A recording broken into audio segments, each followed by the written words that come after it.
मंडळी नमस्कार. अगदी थंबनेल बरोबर वाचलेलं आहे. बऱ्याचशा लोकांचं म्हणणं आहे की जर संग्राम भाऊ ऐवजी राखी सावंतला बोलवलं असतं तर लोकांचं एंटरटेनमेंट तरी झालं असतं आणि निकीला भिडायला एक परफेक्ट सदस्य झाला असतं. त्याचं कारण असं आहे की गेल्या 4-5 दिवसापूर्वी राखी सावंतच्या रील्स खूप व्हायरल होत आहेत, ज्या की हिंदी बिग बॉसमधल्या आहेत, ज्याच्यामध्ये ती निकीला भिडताना दिसते आणि ती केवळ एकच व्यक्ती होती जी निकीला बोलू देत नव्हती. त्याच्यामुळे बऱ्याचशा लोकांचं म्हणणं आहे की राखी सावंतला शोमध्ये बोलवायला हवं होतं. त्याचं कारण असं आहे की गेल्या 2-3 दिवसामध्ये आपण बघितलं की शोमध्ये जवळजवळ 1 तासामध्ये 1 तास शो असेल सपोज, तर त्याच्यामध्ये जवळजवळ 30 मिनटं हे निकीचेच दाखवले जात आहेत.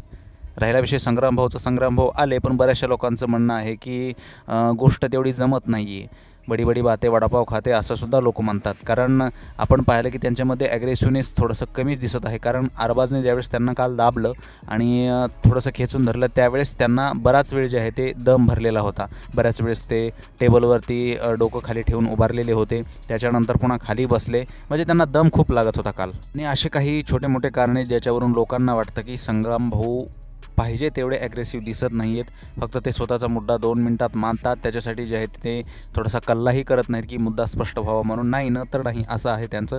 त्याच्यामुळे लोक म्हणतात की बाबा तरीही निक्कीचं तोंड चालूच आहे, तरीही अरबाज तेवढा जो आहे तो सैर वागत आहे.